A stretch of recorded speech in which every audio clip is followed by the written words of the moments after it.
রাজবাড়ীর গোয়ালন্দে নুরুল হক ওরফে নুরা পাগলার আস্তানায় হামলা, ভাঙচুর ও অগ্নিসংযোগের ঘটনা ঘটেছে। শুক্রবার জুমার নামাজের পর ইমান আকিদা রক্ষা কমিটির পূর্ব ঘোষিত বিক্ষোভ থেকে একদল লোক হামলা চালালে অর্ধশতাধিক মানুষ আহত হন। পুলিশ, র্যাব ও সেনাবাহিনী ঘটনাস্থলে গিয়ে পরিস্থিতি নিয়ন্ত্রণে আনে। স্থানীয় সূত্রে জানা যায়, 23 আগস্ট মারা যান নুরুল হক। পরে তার লাশ বিশেষ কায়দায় আস্তানায় দাফন করা হলে স্থানীয় আলেম সমাজ ক্ষোভ প্রকাশ করে কবর সমতল করার দাবি জানায়। এ নিয়ে উত্তেজনা ছড়িয়ে পড়ে।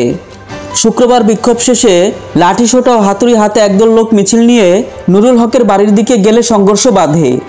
পুলিশ ও ইউএনওর গাড়ি ভাঙচুর করা হয়। পরে কয়েকশো লোক দরবারে ঢুকে হামলা চালায়, ভক্তদের মারধর করে এবং নুরুল হকের লাশ তুলে এনে পদ্মার মোড়ে পুড়িয়ে ফেলে। এই ঘটনায় উভয় পক্ষের অন্তত 50 জন আহত হয়েছেন।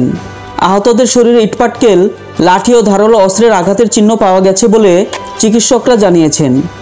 পুলিশ সুপার কামরুল ইসলাম জানান, পরিস্থিতি এখন নিয়ন্ত্রণে আছে এবং দরবার আইনশৃঙ্খলা বাহিনীর নিয়ন্ত্রণে রয়েছে।